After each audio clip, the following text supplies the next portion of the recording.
like to call the regular meeting of the Pelham Board of Education to order. Would everybody please rise for the Pledge of Allegiance? I pledge allegiance to the flag of the United States of America and to the republic for which it stands, one nation, under God, indivisible, with liberty and justice for all. Sue, could we have a reiteration of the executive session motion? Yes, the board met in executive session tonight to discuss the record of a particular student, the employment history of a particular person, and collective negotiations pursuant to Article 14 of Civil Service Law. I wanted to welcome you all to our first meeting in this new decade, new year, 2020, and I hope that everybody enjoyed a happy and healthy holiday vacation and that everybody's off to a great start to the new year. A few announcements for tonight. So the focus went out over the holidays. Many people received it in the mail, but we've heard from others that they did not receive it. So we have extra copies here tonight if you're here in the audience and you did not receive your focus. And of course, we also always have copies in the main district offices available as well. Many people on the team, with Alex specifically involved, worked very hard on this, and there's a lot of great information about our strategic plan. On another note, tonight we had hoped to be able to take action on a proclamation honoring Anthony Sinergia Jr.'s legacy and the placement of his number 44 on Glover Field. But due to family circumstances, his wife Jeanette was not able to join us this evening, so we have moved that to our next meeting's agenda at the end of January. Also at our next meeting, we look forward to our work session with John Sabalos, who's our technology director, and he's going to give us an update on technology and how it relates to the strategic plan. So we'll look forward to that. I wanted to give an update on Julianne's Playground. I mentioned a couple of months ago that I had the opportunity with Jim and with Cheryl to attend their roundtable, which was specifically focused on the project that they hope to revitalize Julianne's Playground. They're currently working with a landscape architect, and in the spring they're going to run focus groups throughout the community and a community-wide survey that they're hoping to administer to gain feedback before they work on the final design for this park. They're going to rely on fundraising and community grants to fund the project. And the park, I think I mentioned the last time I spoke about this, but they're aiming to include areas for picnicking, playing ball, a climbing area, a basketball court, new fencing and lighting and security, in addition to the new playground. So it's a great opportunity for the community, a real gift to our school district. As you know, Julianne's Playground is a school facility, and it is operated and maintained by our staff here. So it's wonderful that they're partnering with us, and the fundraising efforts will likely begin in the fall. Finally, tonight, we're thrilled for the opportunity to honor Maggie Klein and her service to the town of Pelham, the Board of Education, and her publications, the Pelham Weekly and Pelham Plus. The Pelham Plus finished its final edition at the close of 2019, and we're honored to have her here tonight at our first meeting since she's officially retired from this role. So without further ado, I'm going to go to the podium. Would you like to join me there for this honor? Guess I'll scoot out that way. Did anybody tell you this was going to be a roast? That's why Will is here. I look forward to that. This is normally your spot in this room. You've Candidates meetings. candidates forums where I've seen you run the show from this very spot. So we would like to honor you through this resolution. Motion? Yes, we have to make a motion. I don't have the agenda in front of me. So we would need a motion for I can grab some. 2.6, motion to approve a resolution honoring Maggie Klein. Okay, do I have a motion? Okay, all in favor? Aye. Any opposed? Any abstentions? Okay, we took the vote before we read it. A little out of order, okay. Whereas the Pelham Board of Education honors Mrs. Maggie Klein for her dedication and service of the town of Pelham, the Board of Education, and to so many other town entities and organizations. And whereas Mrs. Klein founded the Pelham Weekly newspaper in 1992 and built the paper into a townwide institution covering school issues, local government, volunteer and nonprofit organizations, and all issues related to Pelham. And whereas Mrs. Klein has poured in countless hours reporting, editing, and producing the paper, as well as the online version, the Pelham Plus. And whereas the Pelham Weekly and the Pelham Plus became woven into the fabric of the Pelham community, serving to connect both villages by keeping the citizens of Pelham informed and providing a medium for celebrating Pelham's efforts and achievements. And whereas Mrs. Klein's dedication to Pelham stretched beyond her news organization through service on the Board of Education from 1992 to 1998, for which she was honored with the Thomas B. Fenlon Award in 2002, and numerous other entities such as the Rotary Club of the Pelhams, the Manor Club, and whereas the Pelhams Plus published its final edition at the close of 2019 after 27 years of fair and thorough news coverage. Be it therefore, tongue-tied, resolved that the Board of Education extends its sincerest gratitude to Maggie Klein for her incredible service to our town, and through we will miss reading the news both in print and online. We wish her the very best in her next chapter. Adopted January 15th, 2020.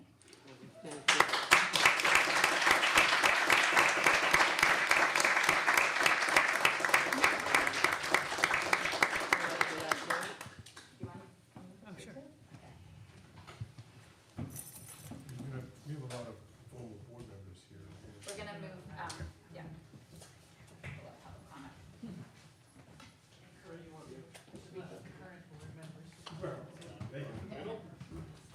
We don't picture it. Like being on this side of the camera, but 1, 2, 3, and one more, 1, 2, 3, and last one, 1, 2. Yeah, she turned me well. Yeah. Congratulations. Thank you. So now I'd like to make a motion. Would you like to say anything No. before I have? Okay. So I invite you. Just thank you. Okay. Thank you, thank you. Thank you to everyone. Sure. Oh, that's a good idea. Okay. So would anybody on the board like to comment? And then I will make the motion for public comment after. Anybody want to add anything? Oh, I do. Yeah. I'm always ready to make a comment. I remember when Maggie first started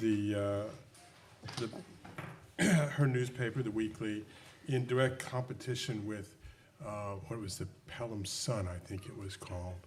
And it was kind of, two different versions of the town, and how she quickly dominated the newspaper business in Pelham. And I also remember when she first served on the board, because she served with a good friend of mine who was elected, I think, the same time, and how she brought a whole new breath of life, I think, to the Board of Education. That whole class did, I think. So I'm really kind of abashed that I'm still here and she's retired, but you deserve all the accolades for all the endless hours you sat in our meetings and every other meeting in town. So everybody is sad. I hope we can do something maybe in the library or something that really documents your contribution over 35 years to the town and to the school district in particular. So thank you very much.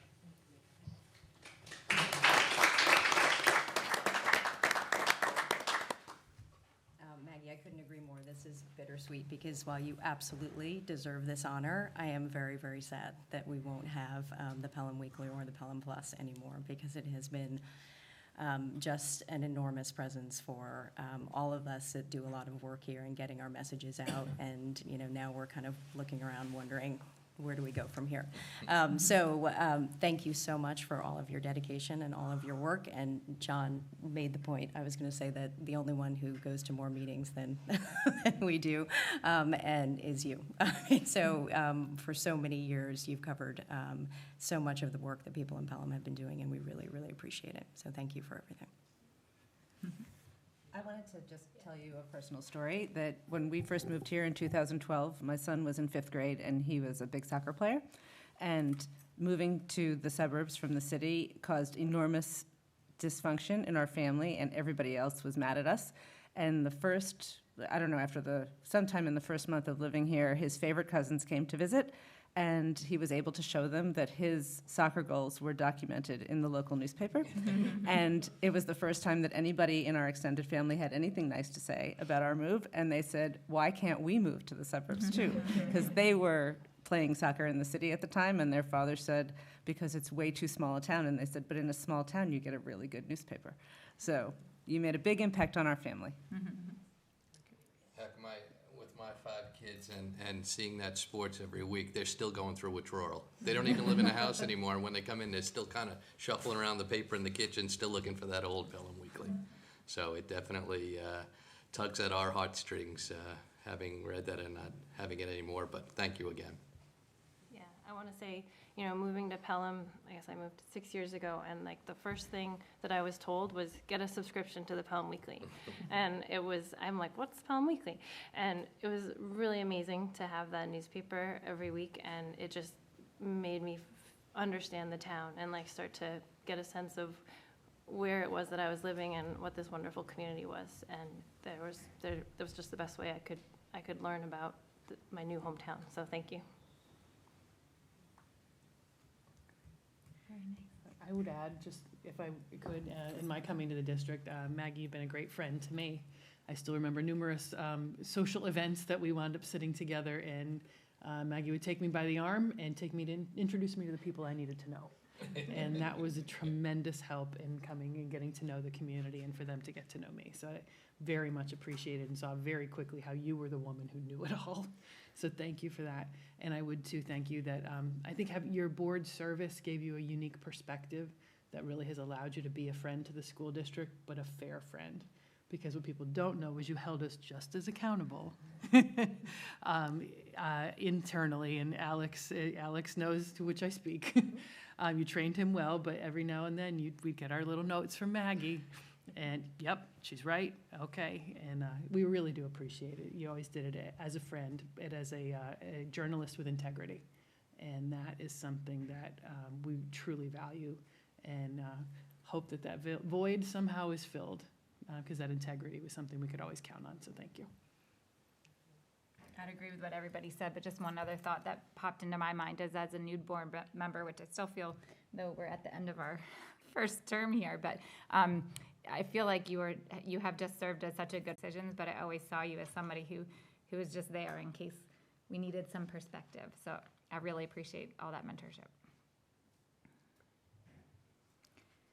So I'd like to make a motion to have a little public comment at this point in time in the meeting. So do I have a motion? Second. Okay, all in favor? Aye. Any opposed? Any abstentions? So would anybody like to come to the microphone to add anything? Any other perspectives? Madeline?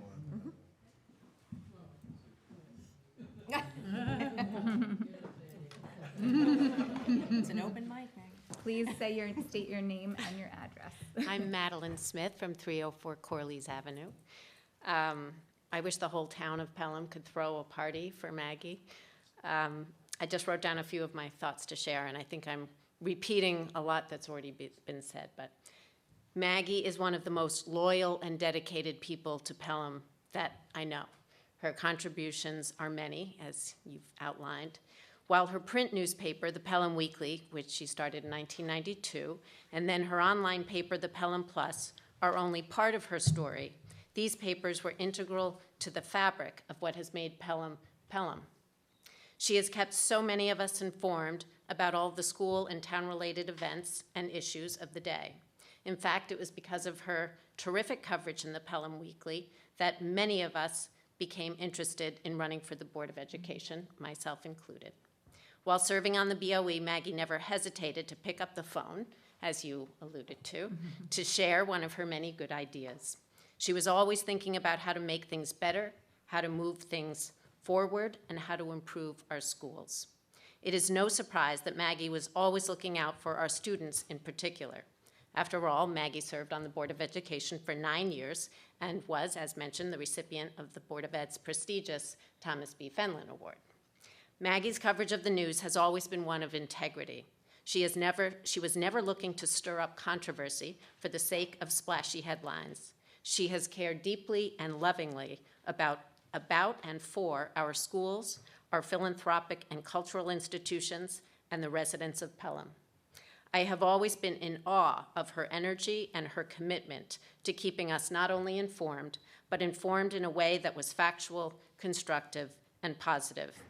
It is hard to overstate the impact that Maggie has had here in Pelham. She often felt like the glue that kept us all together, serving as the resource that allowed us to mobilize and continuously move this town forward. Maggie is a modern-day superhero. We will miss you beyond measure. Thank you.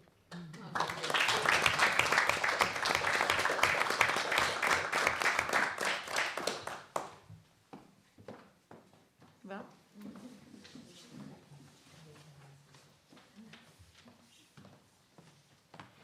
Will Kavanaugh, 966 Plymouth Avenue, the former haunted house. Didn't have it this year. The Pelham Weekly had a profound effect on our community, and in a number of ways. And I want to mention, too, about one of Pelham's singular characteristics, our participatory citizenry.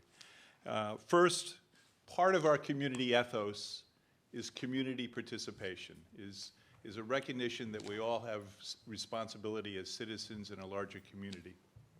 You chronicled that through the Pelham Weekly all those years, and by doing that, you encouraged it. It's something that the schools have helped pass down to our children. We're very grateful for that, and we're really unique in that respect.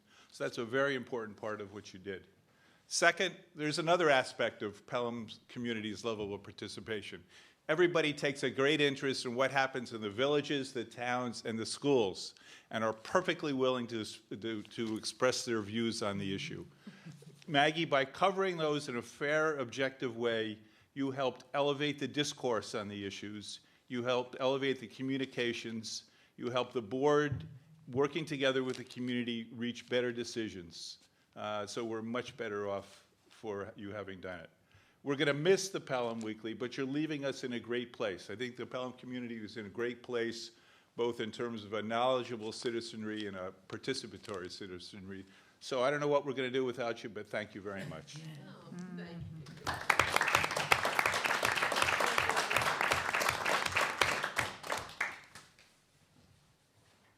thought it was going to be a roast. I didn't have enough notice. One other quick comment. I noticed that we have our usual student reporter in the room, and I just think that the Pelham Examiner and the work that the Pelham Examiner has done is a natural extension of what you started here, Maggie. So I think that they are competently picking up the reins, and I've been really impressed with the work that they've done, and the fact that it's student-led, I'm sure makes you very proud.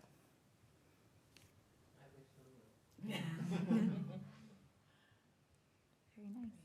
Anybody else? Thank you. Thank you for coming.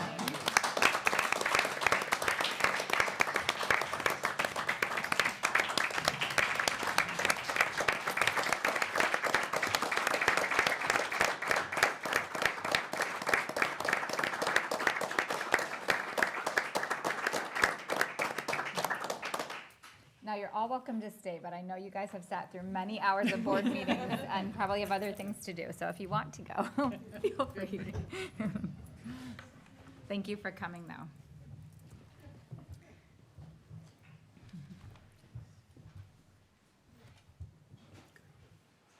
We'll have the, get the language. Approve. Never mind. Okay.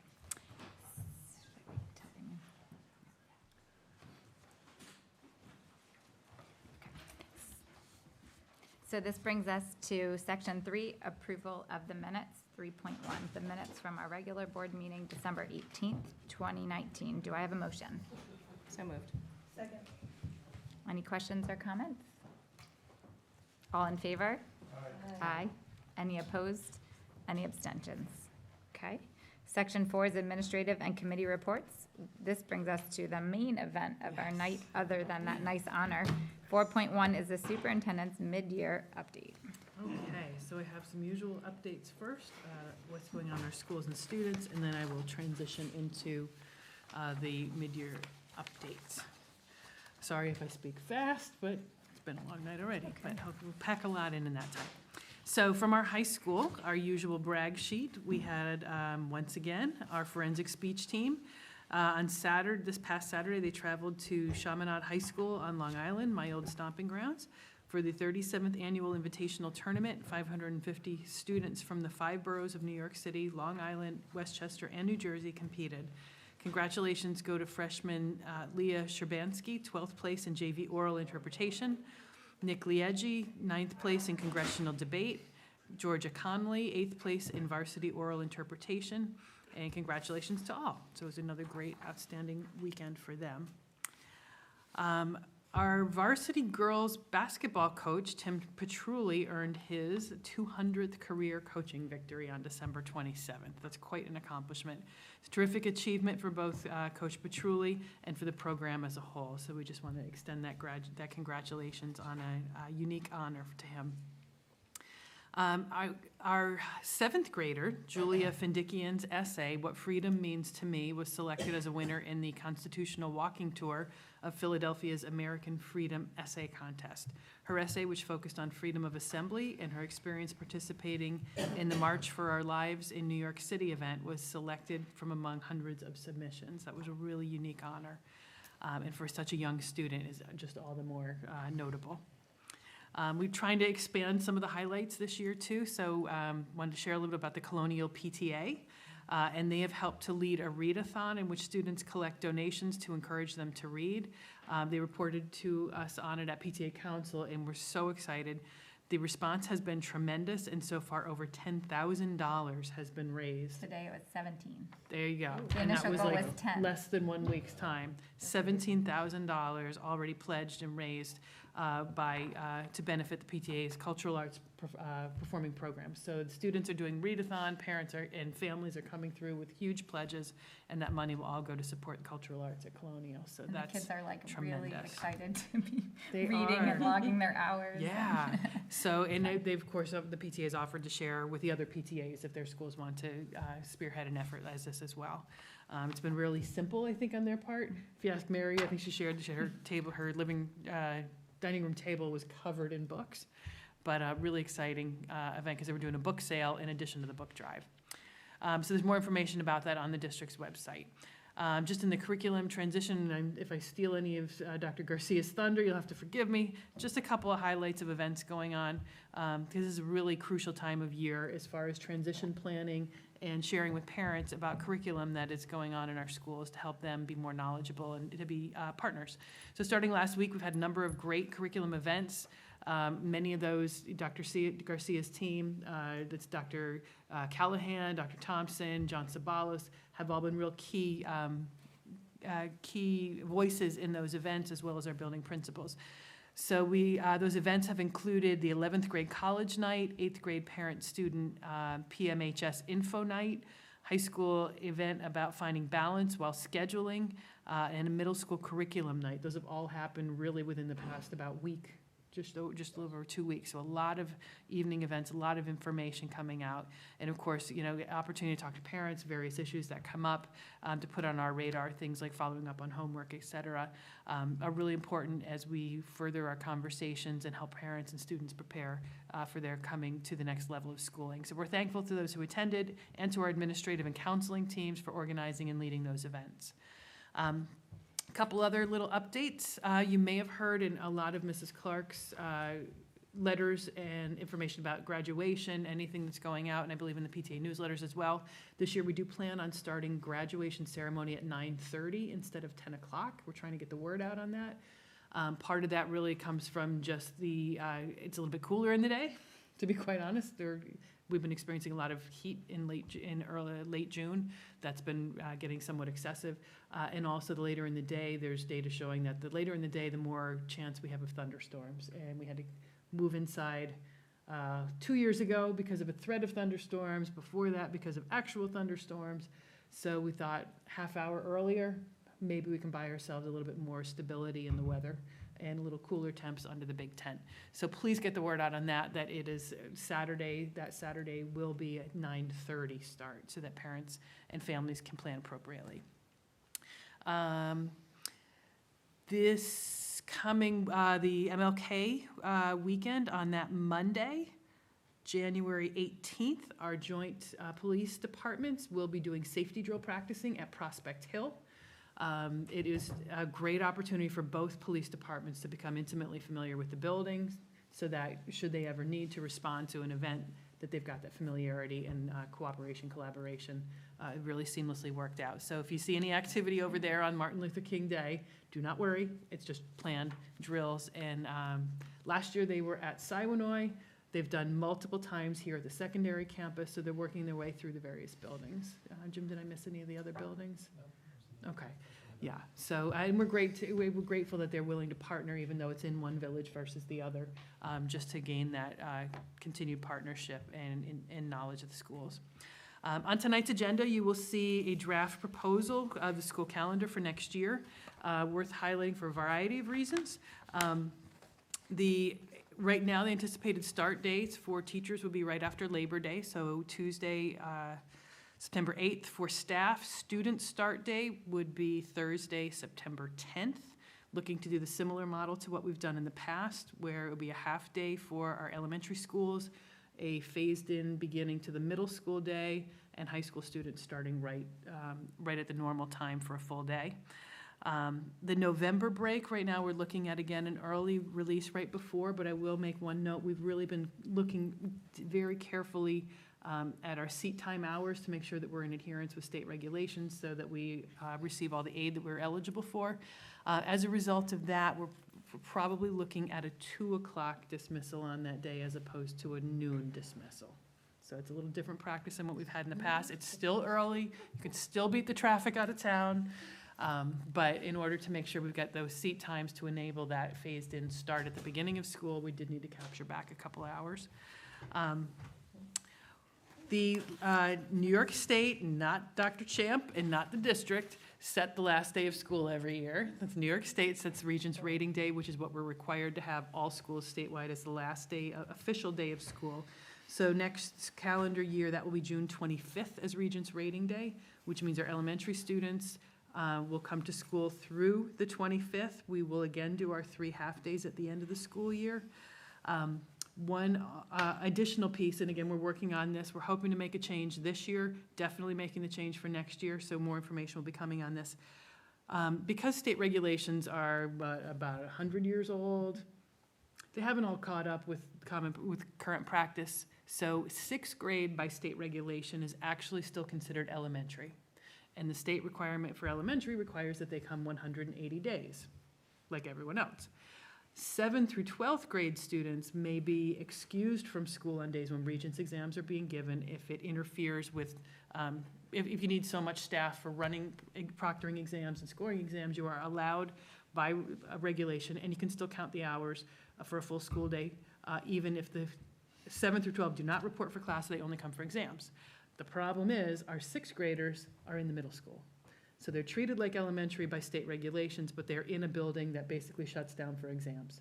So a challenge right now is we're going to need to find something meaningful for our 6th graders to do through June 25th in order to have, to meet our 180-day requirement. Is that Let different that this sink year? in. Is that different this year than it has been? No, we've kind of had this problem for a while. Oh, okay.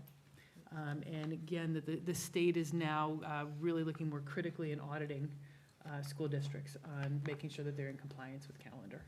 So this is something that we've been fortunate the last couple of, this past year in particular, whereas we didn't take all of our snow days. So that really helped us to make sure that we met that 180-day criteria. But going forward, as we build the calendar, we want to be attentive to making sure that in worst case scenario, we use 5 snow days, that we're still meeting those minimal requirements. So again, that we're working on that. That's something, it's more a staffing issue than anything else because of our shared staff between the schools and because of security protocols with exams and because we give exams in the middle school gym where it's air conditioned. So we've got a lot of logistics to work around, but we'll be working with the teachers on that. So that's a current exam. The 2 things that are not on this calendar draft intentionally but will be added after the fact our PLC late arrival days. We're still having some conversations with the Teachers Association about how those might look for next year and where placement would make sense. And we also do not have parent-teacher conferences on here yet, we're still setting trimester and quarter end dates so we can then identify which dates would make the most sense.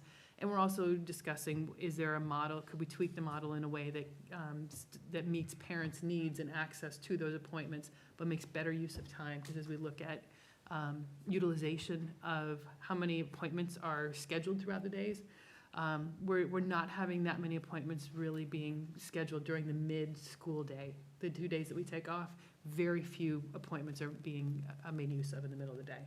So we're trying to see, is there a better model that we don't have to, that maybe we could use that time for professional development instead of conferences, yet still have the same amount of access to parents to get those parent-teacher conferences, because we value them, parents value them. We don't want to lose time there for parents who want to be here, but by the same token, we want to make the best use of our time as possible. So again, those things are in discussions. Those will be coming forward at a later date, but we wanted to get start, end, and vacation dates out there. Spring break is early, sorry, that's kind of where it fell. We do turn to parallel what BOCES calendar is doing, because there's a lot of shared students, staffing, busing there.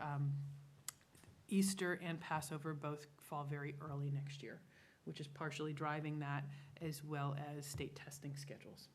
So all that being the case, spring break will be very early next year. Any questions on that? Yes. Are we coordinated with the rest of Westchester in terms of major holidays? The bulk, yes. Yeah, there are districts starting to explore expansion of recognition of holidays through looking at cultural competence and asking the questions of should we be honoring more. The challenge in there will, of course, be getting those times, 180 days, getting the clock hours. But as of right now, I believe we generally are in alignment with most of the districts in Westchester, but those conversations are happening. And I know on Long Island, they were happening in some changes. Districts were starting to adjust calendars. Along those lines, are there school districts who begin school before Labor Day? Yes, that would have to be built into a collective bargaining agreement. Okay. Yep. This year, I don't. But that would adjust, given seat time and Regents reading day being set, that would adjust that would account for differences, especially next year, between school districts, right? Potentially, yes. Because that's a difference in number of school days. Yeah, and I think it's the next year out after next year's that will present some real logistical challenges because of where the Jewish holidays fall, where Labor Day always falls in the same. This coming year, we're fortunate in that many of those fall over the weekend, so don't impact our use of school time as much, but 2 years out, they will fall within the calendar much more and have much more of a greater impact. Although Labor Day could be a little earlier. It just so happens this Yeah. year with Labor Day being Yeah. late and the Regents reading Right. day being at when it is, you know. Exactly. So that 2 years out could be a perfect opportunity where you'd see a lot of districts using before Labor Day for teachers. Right. I don't think anyone is ever going to students coming before Labor Day. Let me make that crystal clear. Nobody does that. Nobody wants to touch that because so many families do make use of that last week. But there are some districts, a lot of districts trying to gain flexibility around that for staff. Teachers don't have family? They do. Well, as I said, it's in collective bargaining agreements. If districts do it, it's because they've negotiated it in. So more to come, and we'll bring that back for board approval once we have those conversations. Okay, search process. I will be sending this home to the board. We're still finalizing the details. But we did want to talk, just for the board and for the public to know, obviously, we've got a number of major administrative openings, so we're working on timelines and procedures. All these positions have been posted publicly. We use olosjobs.org. It's the biggest education website, search location for New York State. We also, it gains reach into New Jersey, Connecticut, Pennsylvania as well. So it's very broad in education circles. That has been posted for not for these these positions, but for any of our civil service positions. We're actually now connected with the Department of Labor to try to expand our pool there.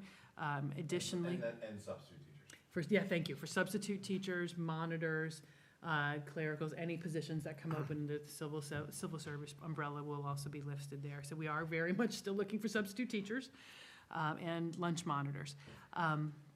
We also have posted on Ed Week, which is a national publication. You should be seeing ads in the New York Times this coming weekend and the following. And the following Sunday. Right, thank Ed you. Week should be published the 22nd of January, I Okay, believe. thank you. Yeah. Okay, so those will be coming out. So the postings are open. We are receiving applications at this time, and we'll be monitoring those as they come in. You can see for the high school position, I've designated January 28th as my focus group day to meet with all stakeholders. So we'll be having a parent session for parents to come and meet with me and the assistant superintendents, 7:45 in the morning, so hopefully before the first train, a lot of, one of the big train runs, 7:45 in the morning, or they can come at 7:30 that night. Informal opportunity for conversation. If it's a big crowd, we'll probably do a little bit more of a protocol process. If it's a smaller group, we'll just have informal conversation. Then during the school day, I'll be available to meet with all staff, whoever wants to come and share their thoughts. And midday, we're looking to have student leadership come and meet with us as well to share from the student perspective what they're hoping to see in the next leadership team for the high school. Then posting will close about the end of January. The cabinet and myself will be reviewing the resumes. All resumes that come in, we'll review. We'll select those that seem to be the best fit. We'll then hold screening interviews with those candidates. And then we'll select a group, usually about 6 to 8, to move on to committee interviews. We'll have parent and student committee, teacher committee, administrative committee, and this year we're adding a support staff committee, something we haven't done in the past, but it's an important voice as we move forward. So those committees, then we've already got dates. That should be about the end of February, right after the break. So February 25th, we picked a snow date just in case, because you never know.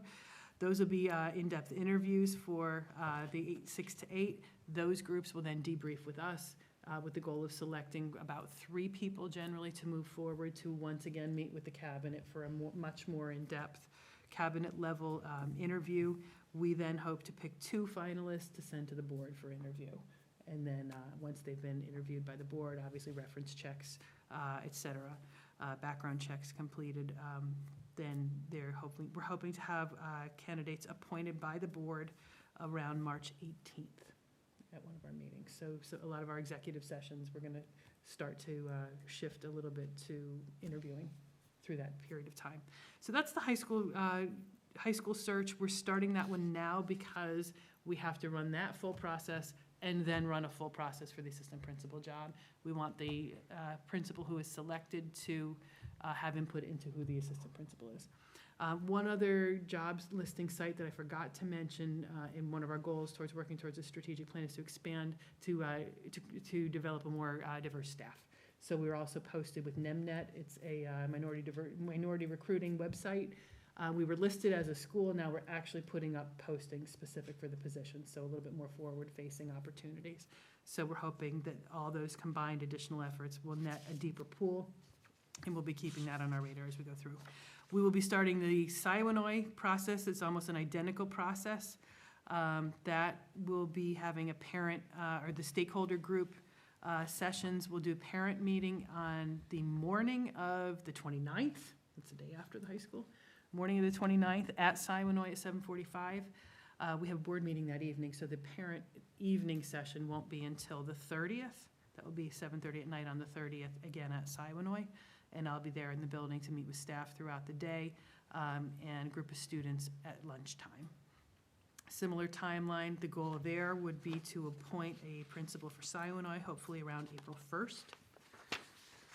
And then the third would be the assistant principal. So assuming we stay on track with timelines, we would then be hoping to wrap that up around May 6th, which would allow a candidate to then give notice to their current district in order to join us by July 1st. I would say as well, for parents who want to come to the focus groups and provide feedback, we will be looking for feedback for both the principal and assistant principal positions on the 28th. Same thing with our thought exchange that did launch out, asking for feedback for both positions, or just thinking of leadership in general. We appreciate that people have not been putting in specific names. It's really important when you take a risk of asking for information. You always trust and hope that people will do that in a respectful manner. We're very appreciative that people have done that. Please do take the time to fill that in if you haven't done it. We are looking at that, and we'll be reviewing that to develop a leadership profile to help us guide the rest of the process. That was a lot, I know. Questions? All right. So let me wrap this up and get to tonight's events. Oh, flu. I wish Mike Klein was still here. He could tell us firsthand. So once again, I know it's probably surprising, but Facebook may have inflated things just a little bit. You know, if you talk about kids who are absent for all reasons, then you round up a little bit, then you might start to approach the numbers that are spinning on Facebook. We obviously, like everyone, the flu is making its rounds. It's that time of year. We are monitoring absences. We do monitor that and stay in touch with the health department if there are issues. Siwanoy is experiencing a higher outbreak again this year for some reason.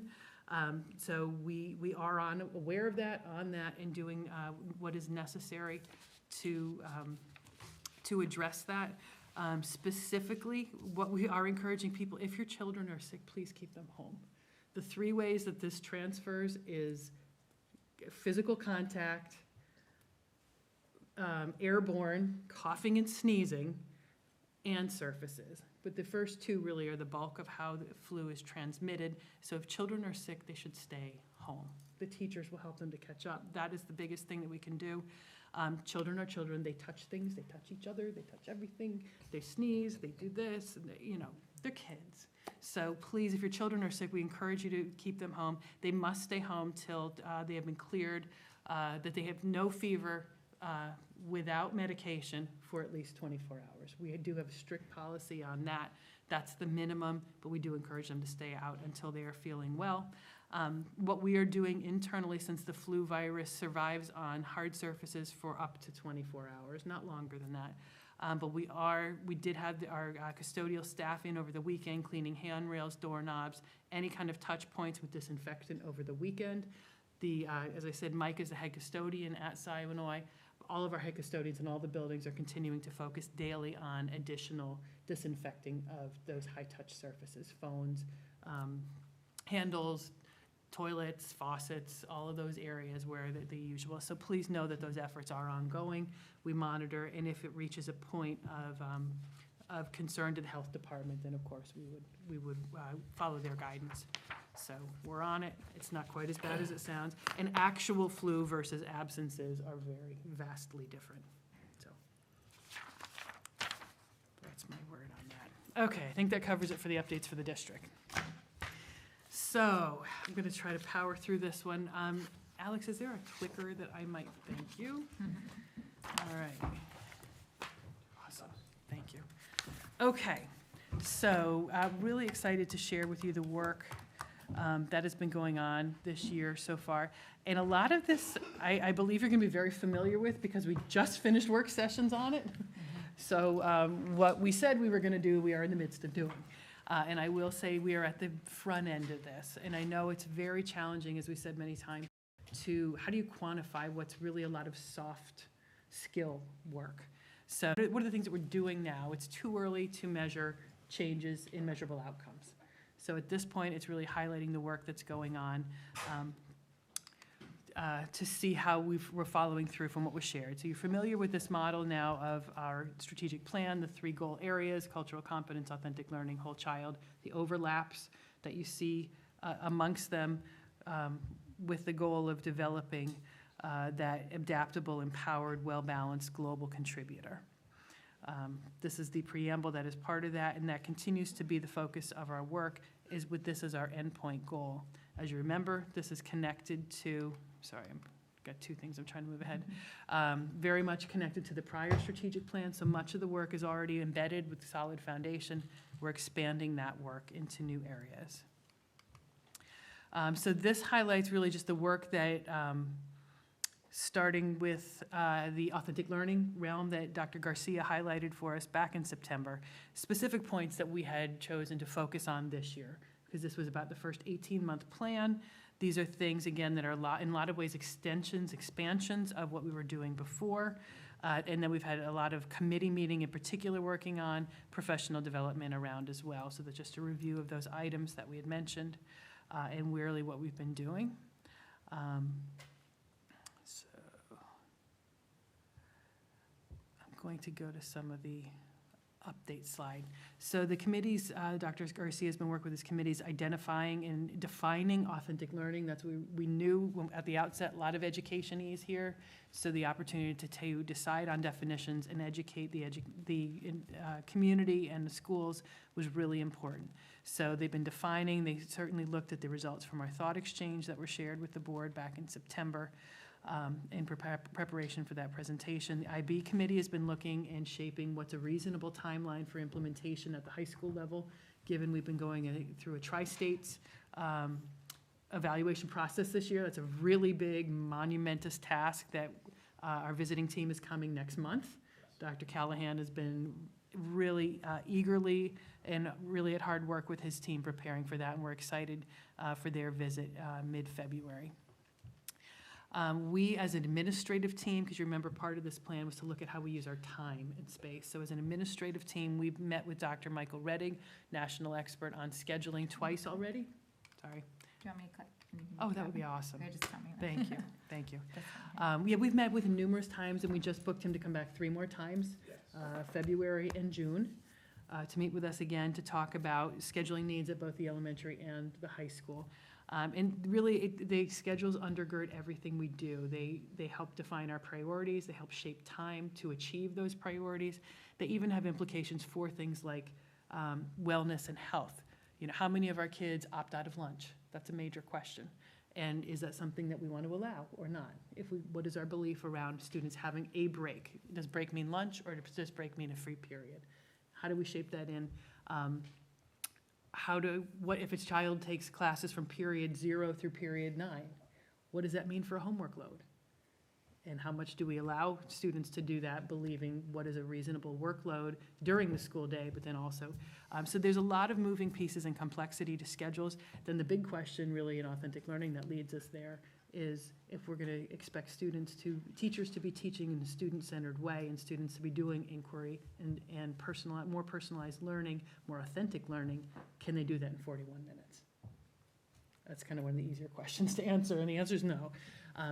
What does that then mean for us? So this is a very long-term conversation. These are very preliminary conversations, just to understand what concerns do we have, what options are out there, and then how do we then broaden the conversation to stakeholders, especially at the secondary level. Elementary seems to be more tweaks possible to what we're currently doing, because what we're doing is very consistent with other districts are doing and is a little bit naturally better setting. But how might we even improve what we're doing? Right now, FLES is just kind of an add-on to the schedule. It doesn't have a designated specials slot. But could we improve our delivery of that and be less disruptive to other subjects if we actually assign it an encore spot? And what would that mean for the other areas? And then overall, K-12, get back to the social emotional wellness piece. How does our scheduling drive that? How does it help it? How does it hurt us? And what may we change to do a better job around those? So again, there will be broader conversations on those things happening, but it's been really a great conversation for the administrative team to help really define what's important to us. Looking to space, again, incredibly thankful to the PEF for their support. Dr. Garcia has been working with the Innovation Committee to select furniture for the libraries, for the classrooms that are going to then be receiving those upgrades, likely in the spring in most cases, maybe carrying into the summer, depending on when the furniture arrives. It's a big piece. And then when you think of the libraries, there is some physical renovation work that our staff will need to do, whether it's painting, carpets, moving of bookshelves, things like that. And, yeah, try to not disrupt the school day as much as possible. Correct. Right, you that's don't want the to key lose thing. the use, right. But really seeing some great gains there as we all go around and do observations. It's great to see the kids in the classroom using it just seamlessly. They know what they need, they go and do it, and everybody's used to it. That's the great thing. The kids are really comfortable with one another's choices to meet their needs in the classroom. Anything else? So on this next slide, you can just see a little kind of tentative timeline of when we expect those things to be branching out into the classrooms. Anything more you want to add on either of those, Steve? Time, No, I mean, space? it's all about timing, right? And it's a 3-month time period from when you order Right. the furniture to when it arrives, actually. Yes. A So, lot of this is coming internationally. yes, so we are hoping, I know we met with Jim and John Condon a couple of days ago, and just trying to make sure that if we can have delivery at spring break, April, those 4 days, we're actually open 4 days, Right. right, as the buildings are. So hoping the transition, really, the middle school is the big, I think, It's most reveal, ready, yeah. because every student is involved with it, they experience it. The elementary classrooms, Colonial, those are kind of the easier pieces, because a lot of them are just swiping, just swapping out the furniture. Right. Prospect Hill, there still needs to be a little work needs to be done, and then Solomon Arts has shifted the big. whole room. We're also gonna have in that transition a new principal coming aboard, so there are things we don't wanna rush Right, forward we want through. some input. So that's gonna be probably more summer. We're hoping the start of the school year for Prospect Hill Library and Solomon Library, but everywhere else, they really have an impact this school year. So it is exciting. It'll be Yes. exciting for the new principal to walk into Oh, that. definitely. It's like Yes. something to help Yeah. craft right off the Yeah. bat. Yeah, and, yes, and you should see in our first budget proposal, we're trying to now make it sustainable in that building and some furniture Yeah. funding. I mean, one thing that I'll share is that innovation committee, because of the word getting out of this work that's being done, has just grown, because teachers are, I knew this would probably happen, but, and then once we have more of this furniture actually in the classrooms, you're gonna see more of an increase even within, I think, just different grade levels. Specifically, the high school math department has really been asking questions about it, which is really exciting. So there's some math teachers who are involved with it, our group this year, but so they'll be ready hopefully sometime next school year.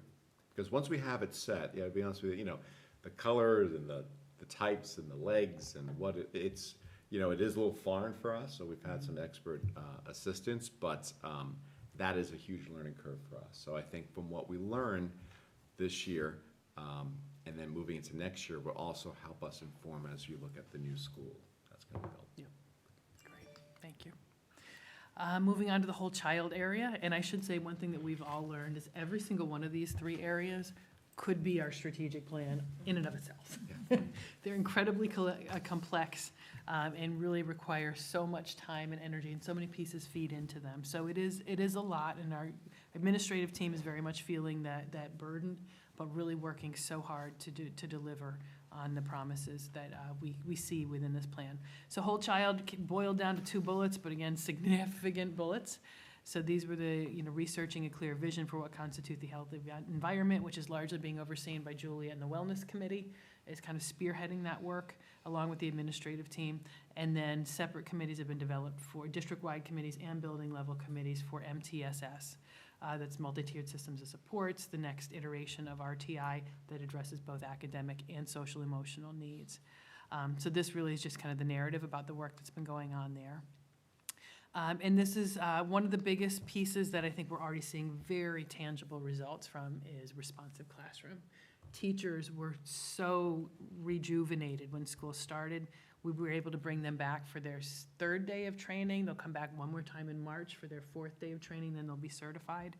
And just have that opportunity to come back, refresh, debrief, share what's working, get advice about how to tweak and do better moving forward has been tremendous. And then, this was them working in that first session. And then when you see the kids doing it in class, it's just all the more powerful. And to hear especially, I was fortunate to go to the PTA meeting at Prospect Hill when Janine Carr had the students run a responsive classroom circle for parents at the PTA meeting. So to see the kids running it and then to explain to their parents what they were doing and why was phenomenal. And then as I talk to parents whose children are going through it, they're like, oh, that's why my kid came home saying X. Jessica may be seeing this, and both Jessicas with children at the elementary, you may be coming home hopefully hearing some stories about, oh, and we were talking about this. It's all coming back to this responsive classroom model. The morning meeting in particular, where students are building connections. They're getting to know one another, building relationships, learning about one another, and that provides the vehicle to become connected, develop those trusted learning environments, safe learning environments, and also learn about differences and learn to appreciate the differences amongst one another from kindergarten on up. So it's been incredibly powerful already. Julia's already in the process of planning the next cohort of training for next school year. It's going to take us 3 to 4 years to fully train all staff, but we're dedicating funding in the budget process to make sure that we can continue to sustain this as we move forward for all 4 schools. And that completely underestimates everything that's been going on in MTS. Was there anything else you wanted to highlight in that section? No. Okay. Jim Wright, our national expert there, has been in multiple times and again is coming back to work with us as well.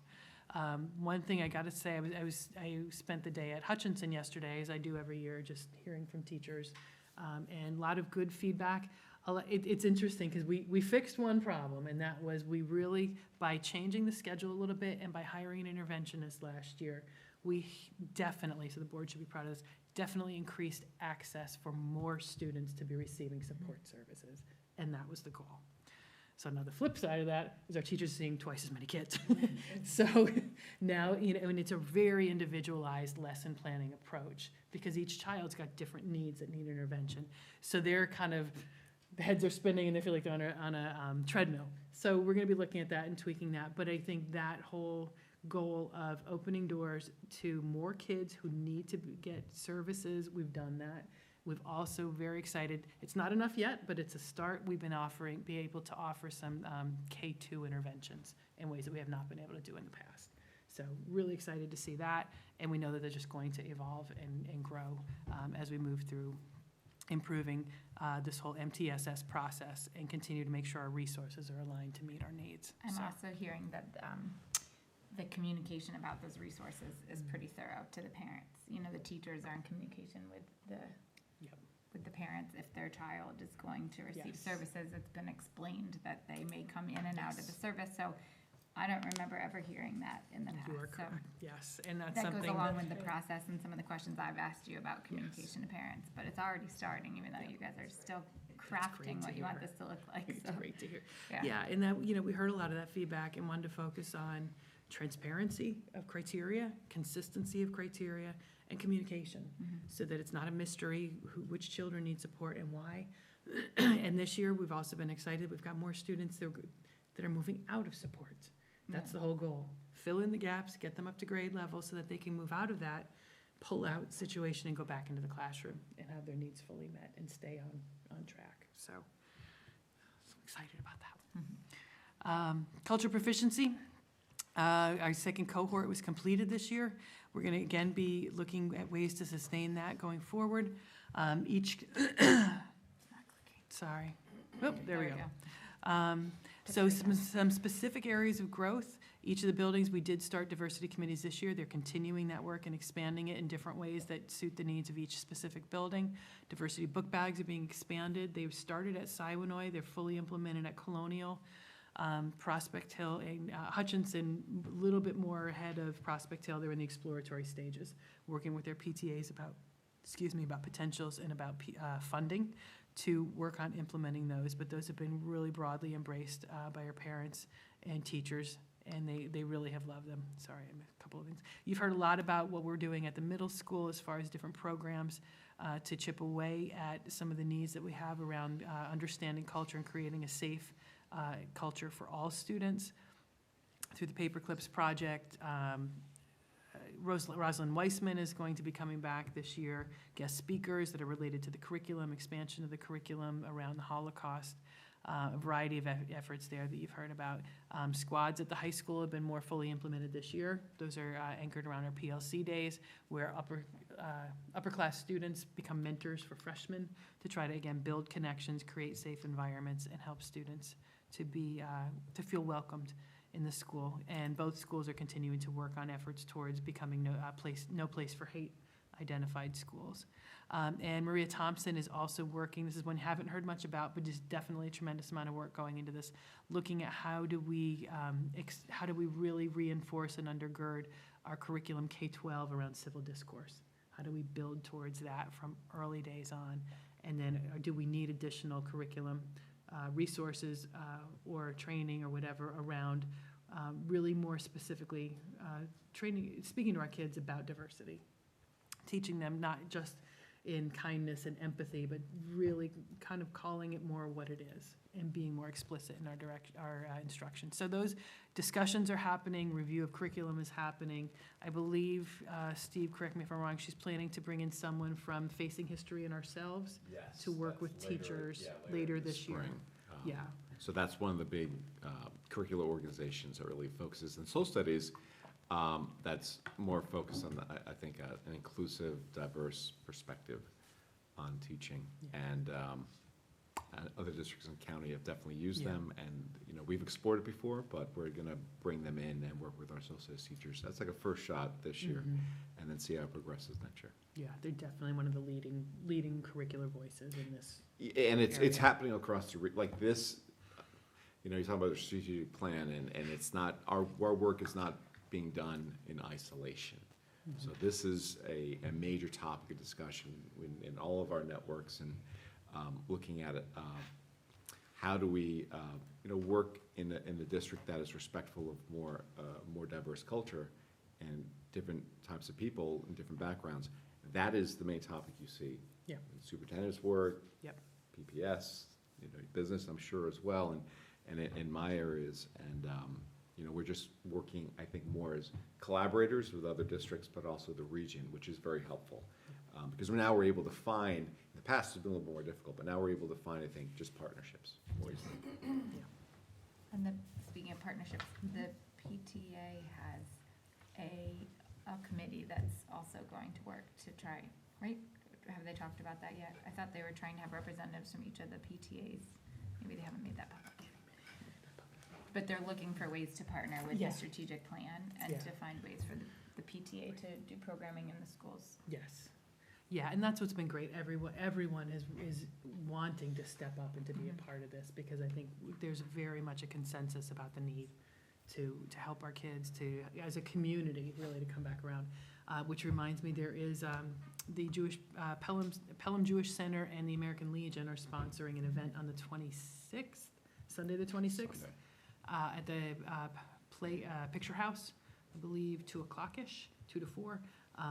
To talk about exactly this topic, about anti-Semitism, and how do we as a community work together to create safe places for our students. So we'd definitely encourage folks to come out for that. It should be a great event. Holocaust Remembrance Day. Thank you, it is. Yep, it's paired specifically with Holocaust Remembrance Day. Okay, so I think we talked, one piece, and I alluded to this earlier, also within the authentic learning, within cultural competence realm, we did have a very specific goal around our hiring practices. So as I said earlier, we've connected with NEMNET. It is a minority recruitment website, so we're definitely increasing our presence there. Steve has suggested to his professional personnel circle, so we're one of the districts taking the lead, and I thank him for initiating that conversation with them. It was immediately met with support. So we were one of the districts taking the lead on a diversity job fair on February 29th. Yeah, I'll talk about that. Perfect. All right, I'll let you talk more about that. So really excited about that opportunity. I think that communicates something about who we are when we're taking those steps forward. And we're going to be incorporating, you see it here, in all of our interviewing at each level, we're going to make sure that there are questions about all of our strategic plan, but really thoughtful questions on this cultural competence question, because as much as we're looking for candidates that fit us, candidates should be looking to see, is this the right place for them? And we want to make that all of these priorities very clear to them from day one through our process. And as I listed here, kind of the big ticket openings, huge opportunity for us to take big steps towards that goal of increasing the diversity of our staff. And I think it's important to remember diversity comes in in many forms. And so I think that is something that is very much on our minds as well. It's not just the diversity you can see. I'll put it that way. So this was the only way I could quantify it right now. What I did ask the administrative team, I believe I shared the spreadsheet with the board. If I didn't, remind me, and I will. How many just flat up hours have been invested in this work so far since August, since the administrative team came back in August? So we have a little over 2,900 students in the district, a little over 400 staff members in the district, obviously parents for all those children, and a community that's, a lot of community. So we have had, and there's some replication here, but 6,367 people have been directly involved in some level of training on something related to the strategic plan this year. And we laid that out for you. The bulk of it, just looking through the sheet, the bulk of it has been staff, and I think that makes sense, and I think that's important, because when you do this work, it is not easy work. It is very difficult, it's very sensitive, and it's tricky. And if you go and this is part of why we've hesitated to do some of these one-shot trainings of, bring this group in and have them train everybody, and then they don't come back. If your staff is not ready to have these conversations afterwards and to deal with what comes from these conversations, then you usually create more problems than you had in the first place. So we intentionally have been taking a more methodical approach to staff training. We're trying to get a broader approach to staff training. So the bulk of our work has been with staff. There has been some attention to students at almost every single building. Actually, I know at every single building. I think a couple may have been left off of here inadvertently. So there's been some introduction to these issues. I'm looking specifically at cultural competence and wellness. To our students, they experience the authentic learning every day in class. So that's something that's not specifically called out to them, but it is a way of life that becomes what they experience in the classroom. And then we've even been able, thankfully, to incorporate parents. We've had parents sitting on our culture proficiency cohort. We have them actively involved in our wellness committees, our authentic learning committee, K-12 committee, IB committee, all the different committees that are related to the strategic plan actions. We have had parents actively involved in. And then, of course, some holding parent events, as we did the Healthy Balance and scheduling meeting and other similar sessions. So when you capture that all together, as I said, over 6,000 people have actually experienced something this year. Actual clock hours of what's been delivered as far as training, meetings, et cetera, looking at 577. When you put it all together, that's 21,000 clock hours since school started of professional time that have been allocated to this work, which I think should not be underestimated because people are working incredibly hard. They believe in this work. They want to do it well, and they want to do it right, and that takes time.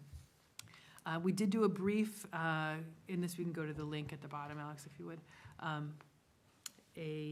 think Alex has to click on this one. The clicker won't work on this one. We did a thought exchange with staff. We didn't have they were so busy doing the work, we didn't get a huge response to the thought exchange. Its numbers were a little bit small, but I still thought it was worthwhile. 45 participants. This was basically staff. And again, the board will have this and it's part of the presentation. You can click to view what the thoughts were and see some of the top line notes. I think there's a lot of pride in the work that teachers are doing this year with this work, how they've seen it already start to move forward in their own personal areas of influence. Yep, that should bring you to it.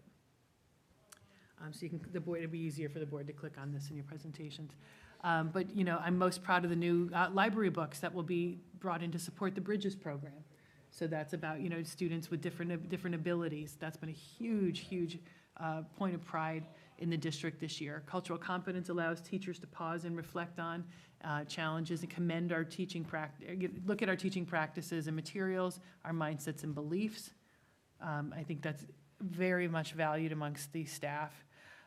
People are interested in the whole child component and how do we support students academically and emotionally. Most proud of the professionalism of our colleagues, and that's the commitment to the work that is seen every day.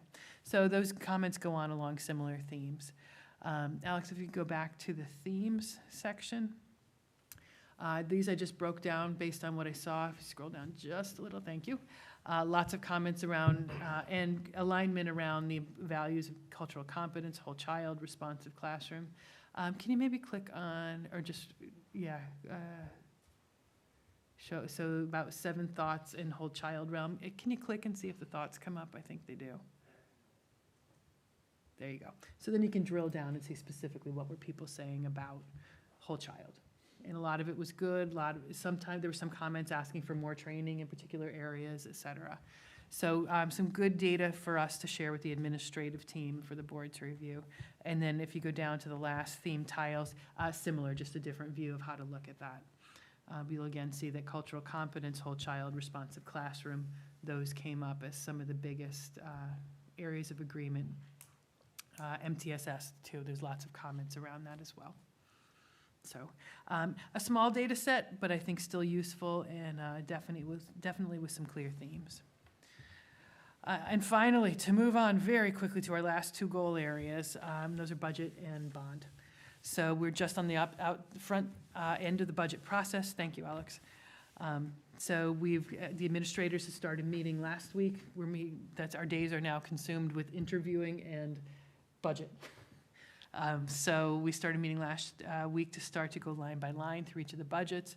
Jim's office is working to assemble that into the first draft, then we'll go back through and tweak it. We determined as a cabinet what our budget's priorities were gonna be heading into this. And first and foremost is make sure that whatever we put is in alignment with the strategic plan, that it meets needs of students versus wants. That's an equity issue, and that's always one of our challenges. We want to do that in a way that supports our students and just provides equity. Certainly want to come to the board with a budget proposal that is tax cap compliant, and Jim's probably going to say we got the final tax cap levy of 1.81%. That's what we are locked into now. Lower, that's the CPI for this year, so it's below the 2%. So 1.81 is the number we'll be working at, and Jim will be coming forward with some revised financial forecast for the board. And of course, we want a budget that's sustainable. That's always the big trick now with 2% tax, with the new tax cap, creating a budget that is sustainable for us long-term within that cap is what we want to be able to deliver to the board. So we'll be definitely diving into that in February. End of February will be the broad brush overview, and then we'll start in the details. And of course, our Saturday, line by line, is March 7th. Yeah. So we do anticipate getting the budget binders to the board the last board meeting in February. That's where we'll do the overview of the budget. You'll get the detailed binders, and that should allow you about a week and a half or so of time to review before our line by line. And finally, the update on our bond referendums and implementation here. As everyone knows, Hutchinson work was completed August 19th, ahead of schedule, on budget, and about on schedule. It was a really successful project. That's what I'm trying to say. It was a good start. It was a good start. Glover Complex is slowed now because of the weather. We need to get back to and above 50 degrees to finish up painting on the tennis courts as well as lay the turf and finish up the turf work. So unfortunately, we're planning for the worst, hoping for the best. Probably going to be May before the fields are back online. Tennis courts should be a little sooner. I think we'd only be about a week to finish that work once we get the right temperature. So tennis courts is basically paint. So those will be online quicker, but worst case scenario, be May before the fields are back. And Steve, of course, is aware of this and is working on alternate locations for practices and games. Again, the board is aware of this. The middle school, high school bids were received back in December, but we decided based on the desire to wait for Hutchinson to come back in before making awards. So we have those in hand, and we're hoping to we'll be meeting with bond steering after those come in. The bid openings tomorrow, actually, as a matter of fact. So we'll have some firsthand information. Those will be vetted. Bond steering will meet and be coming to the January 29th meeting with recommendations about what to award from those. Hutchinson, opening tomorrow, so same thing, hoping to have those recommendations for the board at the January 29th meeting. The Prospect Hill plans have passed through state ed. That was a tweak, it was an edit from my first version of this PowerPoint that I sent to the board. They have been approved, so we have them, but we're not, again, we're going to bond to move ahead with that because we need to decide holistically what next steps are there before moving out with awarding bids. And finally, 314 Pelhamdale plans are still at state ed. We paid for expedited review. I believe they've passed engineering, but they're still waiting for the final approval. And of course, all these are interrelated because we have to be somewhere. So we should have some clarity on that, hopefully, by the end of January as well. And we just put in a couple pictures just for the public to see a couple updates. So Glover Field, you see some of the fencing backstop work there. You see the gravel that's been spread in the current field, and of course, the fun pictures from Hutchinson from the summer. And that brings us to the end of the update. So questions, thoughts?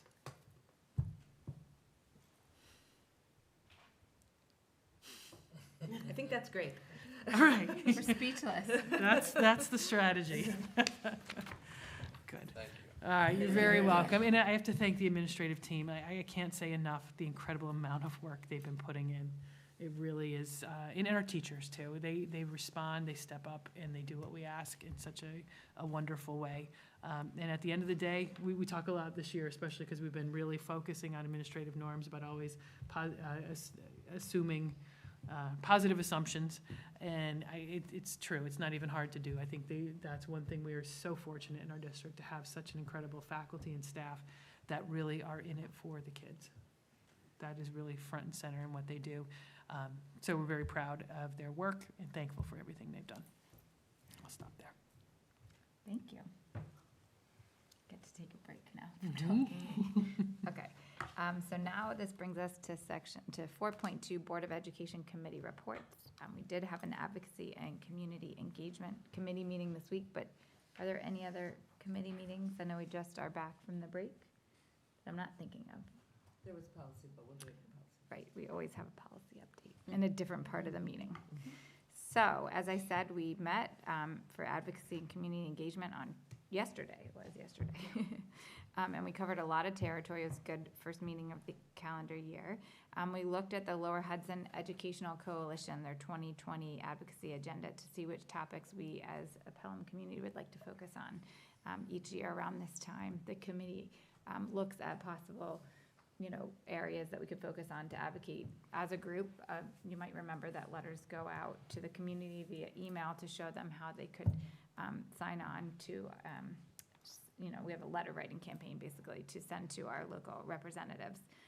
We talked about focusing our efforts on foundation aid and the regional cost index, which are two of the tried and true topics that we advocate on each year. And then additionally, there was another topic that piqued our interest given the focus on the whole child within our strategic plan, and that was to advocate for flexible funding for mental health and student safety.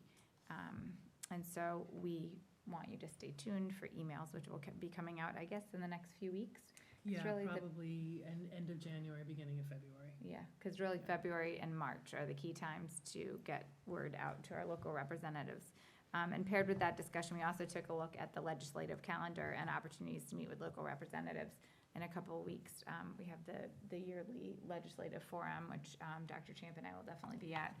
Maybe other board members will join us, and we might have a couple of our committee members this year join, where you get to actually sit at the table with our local representatives to share, about issues that specifically impact funding in Pelham.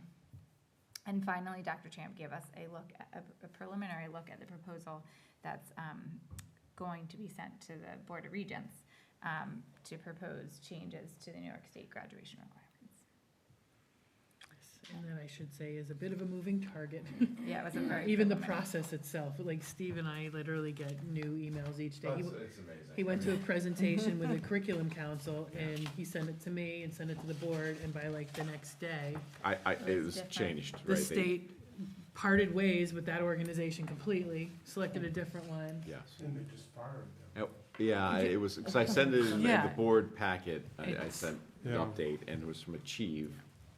I don't know, should I wait until my little, Okay, You're next, so do we have any other Okay. committee Just reports? segue right in. write it. It's a great So- segue to the yeah. Assistant Superintendent's Okay. update on authentic learning, 4.3. I will add, the superintendents are meeting to try to come up with something, and that's what was shared. Yeah. So that in this void of leadership, that when There's like a somebody suggested does, direction. yeah, that we can come forward and say, here's something that there is agreement around Yeah. and research to support.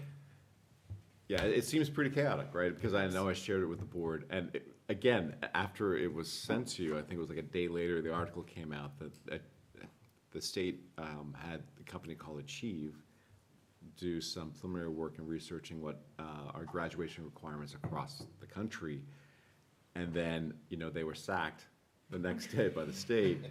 And then West Ed was hired, and then I just recently found out that, well, that's nice, but West Ed is also funded by the Bill and Melinda Gates Foundation, just like Achieve was, and there's money that was tied in researching the Common Core and all that, so people are not necessarily happy with that side of it either. So who knows what's gonna happen, but as Dr. Champ said, when there's an absence of leadership and, either you're gonna wait for something to be done to you, you maybe should come up with an idea yourself. Right. And it's glad to hear the Shape superintendents are what- trying to do that work as well. So that's wonderful. And just two things I wanted to reiterate. I know Dr. Champ mentioned before, how we are working with one of my associations called the Lower Hudson Council of Personnel Administrators. That's like all the HR people in the region. And I brought up to their attention about, having a career fair, a job fair for teachers with, more of a highlight on a diversity recruitment fair. This was done years ago. I remember going to this. I remember it was once at the county center. I don't know if you ever remember this. This is like 20, 30 years ago. And then they just kind of disappeared. And the last one was about 15 years ago. So I brought it up, and people were interested, and we researched it, and I worked with some people that Jim knows in White Plains. So we finalized on the date, Saturday, February 29th, from 9 a.m. to 3 p.m. We have a flyer that I don't know if it's actually completed yet, but all the positions are posted already on OLAS. There's already a block site that talks about here. This is the Lower Hudson Council of School Personnel Administrators Diversity Job Fair, and the link to every position that we're looking for. And it's going to be very exciting. It's about a 6-hour experience, and usually you have kind of like a meet and greet, and then we can break out and have more specific questioning interviews with candidates that we feel we'd like to meet with. Just to list, there are 25 school districts in the region that are participating, and for the board and the community to know, obviously Pelham, Washingtonville, Harrison, Lakeland, Dutchess Boces, Rise City Schools, Beacon, Blind Brook, Brewster, Clarkstown Central Schools, Somers, Mamaroneck, White Plains, South Orangetown, North Rockland, Croton Harmon, Byram Hills, Scarsdale, Arlington, Monroe, Woodbury, Ossining, Pine Brush, Peekskill, Portchester, and Greenberg. So many people are obviously interested in this. I think we're going to get some really good candidates to meet with. We don't know what the net's going to be, but at least it presents ourselves as a district that's interested in a deeper candidate pool of educators. So we're very excited about that. How many people, I'm sorry. So Yes. it's like a meet and greet, and then if candidates Correct. are interested and we're interested in them, they go through the whole process that Dr. Correct. Champion So we're not going to, explained. yes. And every district's going to do a little differently, I think, but so we are going to see all the people who've applied, and then on OLAS, and then we can, what we like to do is probably send invites to people to meet Okay. with. And, we also want to meet as many people as possible, to be Right. honest with you. And then we can, if there's a candidate that we have greater interest in, we can even start scheduling an interview with them to go through our process. Like, this is kind of our screen that we usually Right. do. And then we can set it up with the site-based team and go through, administrators, and then do the demo lesson and so forth and so on. So it doesn't veer us off. It just kind of gives us an opportunity to actually meet a broader, group of candidates. Sounds great. How many candidates would you anticipate attending that kind of event? I mean, It used to probably be big, a wasn't 100 it? at least. I like to, we'll probably, there'll probably at least be 100 plus candidates there. 25 school districts? Yes. 100 It's gonna be a plus lot, candidates. yeah. It's gonna be a lot, I think. But, people are concerned about, parking and getting people in. For me personally, and I've said to my colleagues, the more the merrier, right? I wanna meet as many people as possible.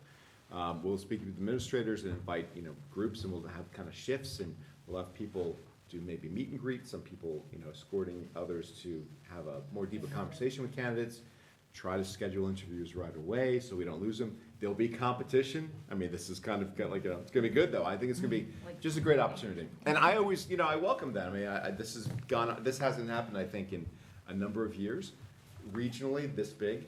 And again, we're gonna learn from it. So we'll probably take a step back and go, okay, upon reflection, we should have done something maybe different, but, or maybe not, but we'll find out. So it's, I think it's kind of exciting. Steve, how do candidates find out about this? So it is already on OLAS, right? And then through internally, what we do is that I'll put it on NEMNet as part of our little profile. And then we also send it to different schools of education in the region, so they're aware of it. And a lot of it's word of mouth, but it's pretty spread out. If you notice some of the, the districts are Oh, yeah. across many All over the place. different regions, so. You giving out any good swag? Yeah. One thing is That that is not the first time that question came up. I bet it isn't. we'll get autographed baseballs, and Jim's gonna autograph them first. We're going You can to, throw them out to the crowd. one thing, we'd like to have a one-sheeter, a little profile of kind of talks about our district. and why we're more special than everyone else. That's what I want to be able to share with them. So, because at some point, people it may be a little chaotic. I just want to, can they want to get some information about Pelham? There you go. And then get a QR, the QR code, and just they can zap it, they come to our district website, learn a little bit more. So, I mean, there's some more groundwork to do on it, but, I know my wife's district's in here too, and she was already complaining about the fact that, whether she would have to show up because for her district. Tell her no. I told her, hey, listen, I'll be there so we can have a day of it. So that's just one side of it. Pens are really. Pens? Some Pelican pen. I am gonna, I'll be talking to my colleague over there. What we can do. With a Pelican on the top. There you go. there I know you it, go. Get an application and Irresistible. take the pen with you. Yes. you never forget about us. I know it's early in the process, but I know we are also hiring for some big administrative positions. Yes. Do we have a sense yet of how many other districts are looking for like high school principals? Or Well, we know. We know of some local, right? We know of high school principal in Rye. I mean, I just tell you right off the bat. I know also they have an elementary principal, right? Right. I know in my hometown, there's a middle school principalship that's open. So they're gonna start creeping up and popping up. But I made sure that we actually are even listed here. So, we kind of double listed, Yeah. right? And So that's why we got out so early on the listings. And I think it's good that we are, we've thought about this, obviously, and the big newspapers and Education Week, the New York Times, and we're doing that before the end of this month, right? So that is like the 26th is the big jobs posting for education in the New York Times. So we got into that, and I think our profile would pretty much be very attractive to a lot of candidates, so. I haven't looked at the list personally. I usually kind of just like to kind of wait a little bit I'm and then just look at them. curious. But yes, but I know some Yeah, people have I know, peeked I and, yeah, we're getting direct emails. yeah, and we're also getting, yes, I know Cheryl's getting we're getting some direct contacts, and I know someone or someone Word we is know out. or we've met in the past, and so there's, I think, gonna be great Word interest is in it. out, and I think too, given the attractiveness of the positions, especially for the principalships, we're attracting people with experience, which is nice. Yeah, Walking into a great new Yeah. strategic. And I have to say too, and thanks to the community too for filling out the thought exchange, I mentioned that earlier, we're getting some great feedback there too about qualities that they're looking for, so I think all of this is gonna work together really nicely. and lastly, I know it's a busy night, but I know that there was a PAF grant last year that was written by Dr. Maria Thompson about preserving the historical records, like, the records from Hutchinson and from the district. And Dr. Thompson just sent us the link from Rockland County BOCES, who was doing all the scanning, and the first round of documents were released. And it's actually called something called Laserfiche, and if you remember back in the day, the microfiche, it's called Laserfiche.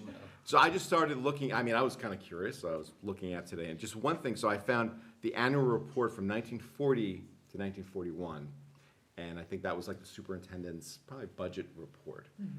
And, there's always the budget narrative, so even back then there was a little narrative. But think about the time period, I was a history major, so I get into this stuff. But so 1940, 41, what was happening in this country, right? You already had war in Europe, and we were at the precipice of war. And I was just reading this over, and I found it fascinating that, I think there's definitely a progressive educational lineage in Pelham. And let me just read just one sentence, because it talked about here the topic, what the schools are attending to. This is back in 1940. It says here, in the earlier years, the attempt was made to adjust the child to the school.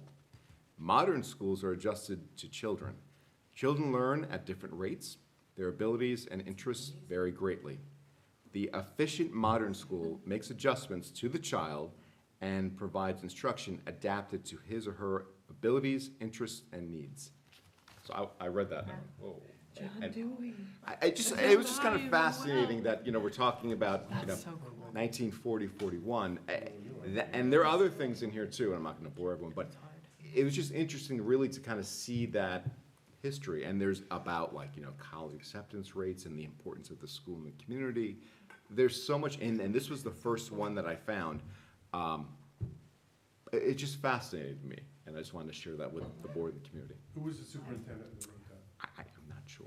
I would have to kind of book. However, there is a link in here of like an advertisement for the superintendent of schools, like they're looking for one back in the day. I forgot what year that was.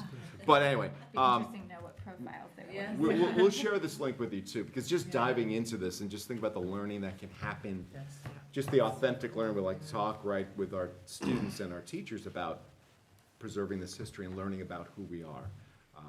But again, that was just lucky I was able to find that in one shop. I thought that was very interesting. So thank you again to Dr. Thompson. Also, thank you again to the PEF for that grant. And we'll be sharing this information with them, I think, at the next meeting. Great, Thank you. thank you. 4.4, Assistant Superintendent's update on the whole child. Well, I was going to actually report on all of the different counseling events that occurred in the last couple of weeks, but you already did that, so I'm good. Thank you. Awesome. Time efficient, thank you. 4.5, Assistant Superintendent's update on finance and facilities. Hi, good evening. I've got a couple of things going on this week that we've learned about, and then we'll just cover some quick items quickly as we go through the agenda. Dr. Chant mentioned the Office of State Comptroller came out with the CPI for what we will use in this year's budget. Last time when I came to the board, we had forecasted at 1.77%. It came in a little bit higher, so 1.81%, and we're plugging that into our model and working it with with our budget. If you recall from last year, as we do the budget, there's really two components of the budget. We have the operating budget, and then we have the part that funds our debt service, the capital side of the budget. So as we look through this and we work through it, sometimes there's a disconnect, and people say, wait a minute, my taxes went up 2.2 or 3%, but the CPI was 1.81%. What gives here? It's just important for everyone to be mindful of that, and as we work through this, especially because as we bring on the debt with the new projects, it's certainly going to be above that 1.81% number, and we have a growth factor as well. And speaking of the debt portion of the project, we have started talking to capital markets advisors, getting an updated assessment on what the market conditions are right now, reevaluating our timeline and our cash flows for the project based on the delays that we have faced right now. And we've seen some favorable changes to even the model that the board saw last year. So as of right now, it's fairly encouraging. Things can change, as we all know, and we're trying to use that information as we build the budget. And I think it was very helpful to have them in, speak to the board, and share that information with the community. And we're going to work hard to have that done again this year. So a lot of work to be done. We're still moving forward, but I think, like Dr. Cham said, we're really keeping it simple to sticking within the gaps, or within that guidelines, and distinguishing those wants and those needs. In just about 17 hours, we're going to be opening the bids for the Hutchinson meeting, for the Hutchinson Elementary School in this very room. It's going to be very interesting. At last count, I went on to Rev Plans, which is where the plans are stationed. We had just under 50 vendors or contractors pull plans for any one of 6 different contracts, ranging from the general construction to the demolition, the site work, HVAC, plumbing, and that's really great. And even the last week, I think I saw 4 or 5 demolition contractors pulled the plans, and that was really one where we didn't see a large amount of contractors pulling plans earlier on. So very encouraging to see that. I know the folks in our office as well as Triton have been working really hard, and at KG&D working hard to try to identify those contractors and making sure that they were aware of the job and encouraging them to bid on the job. So we'll know a lot about what's happening this time tomorrow. With that, we met with representatives from Pelham Recreation. They've had a little bit of a changeover in leadership. Doc Fiorito is retired, but they also we work closely with them as far as the summer camps, and they use our property, and it's a great resource to our community. But with our construction going on, we're going to need some tighter coordination of what properties are available, and when they're going to be available, and what parts, even if, say, we're in this building or this location, there could be certain areas that are closed off. So we had, again, I think it was a very productive meeting. They understand our timeline with opening our bids, and then we have a bond steering committee meeting scheduled for the Monday before the next board meeting. And hopefully the recommendations, the bond steering committee can bring those recommendations to the board with the idea of trying to get out of the ground or get into the ground to get out of the ground at Hutchinson sometime in February, but really get work started in the February timeframe. Just quickly rolling over to what we're talking about tonight. Our budget transfers that we're talking about are really about aligning our actual spending to some of our budget codes when we have certain just spending. If we have teachers in one budget in one school, they ended up teaching in another school, or needs vary from school to school, extra duty and extra duty assignments and student needs. We have a change order for the Glover Field project. You may have looked familiar. At one point in time, we had that change order at the December, it was the December 14th meeting or the December 4th meeting, when we had two other change orders that were approved by the board. Right before the meeting, however, the vendor changed the price, so we pulled it. We're back to the original price today. So really what this entails is putting in valves to make sure water doesn't backfeed up through the drainage pipes from the river and flood the field. And I think that's really important, especially because the larger backflow valve won't be installed until the end of that pipe is corrected by the river. So for this, it'll just provide an added measure of security and assurances that, again, that the river won't if the river were to rise, it's not going to come in under the field and lift the carpet for the field. We have a recommendation to authorize our revised Swiss Chip cooperation agreement. I think I shared with you, Swiss Chip is our health care consortium. We are in this program with a number of other entities. When we looked at what the changes were overall, really it kind of just talks about, it just talks about clarifying some of the language, adding public entities as well as public school districts, and we also had that contract reviewed by Stephanie Burns with Keen and Bean as well. And that meeting is on the 22nd of January. We also are recommending the approval of the retirement plan adoption with Omni. They are our plan administrator for employees who participate in the 403B plan. That's kind of the public sector side of what a 401K is. And last year, there were some changes as to what some withdrawal options would be, and really it just eliminates a couple of barriers that people used to have prior to an emergency or a hardship withdrawal from 403B. But in order to take advantage of it, we need to have the plan amended, and that's why we're bringing that before the board. And lastly, I think we have another very generous donation from PEF of the $16,000 plus from the three donations, and I know those will get mentioned a little bit later.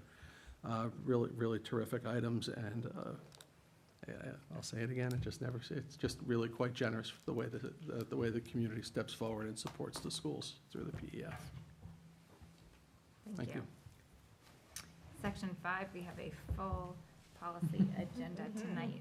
Policy monitoring and governance. So 5.1 is policy 3280. It's the second reading of the use of school facilities, materials, and equipment policy. Yes, so it's a big day for policy. And for the first one, policy 3280, is just a second reading and nothing has changed. So any questions, comments? Okay. Jess, I recommend that we waive the third reading. Okay, do I have a motion to waive the third reading of policy 3280? So moved. Second. All in favor? Aye. Any opposed? Any abstentions? Okay, I'd like to take a motion to approve policy 3280, use of school facilities, materials, and equipment. So moved. Second. All in favor? Aye. Any opposed? Any abstentions? All right, Thank you. another one. Checked off the list. Okay. So- So 5.2 is policy 7510, student health services. This is the first reading. Yes, so I just want to tell you a little bit about the next five. They're all Okay. related. What we had previously was we had all these policies. Student health services sounds very much like something that encompasses all health policies. And some things were repetitive. There were parts of other policies that were in that policy, but not everything. Some had been updated in one, but not the other, and it was very confusing. So first, a huge thank you to Julia and to Jean Farrell, who disentangled the whole thing and set us on the path forward. So what we want to do with 7510 is really have it be just a resource where the average person would probably look if they had a question about health, anything health related. And in that policy, as you see, it's not terribly involved, but then there's a list of the other health policies that we refer to. So in that way, as those policies get updated, we don't have to remember to go back to 7510 and make those updates there. So I think that's a better way forward. Any questions about that one?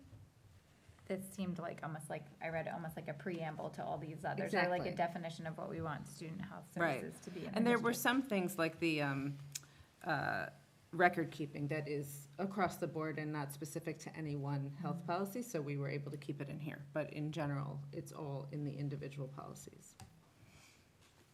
Thank you. So the next one is policy 7511, immunization of students. Yes. First reading. It's the first reading. Nothing, the substantive change in this policy was that we removed the religious exemption as directed by New York State. That was the only change. I would point out one other thing too, because I think it's worthy of note.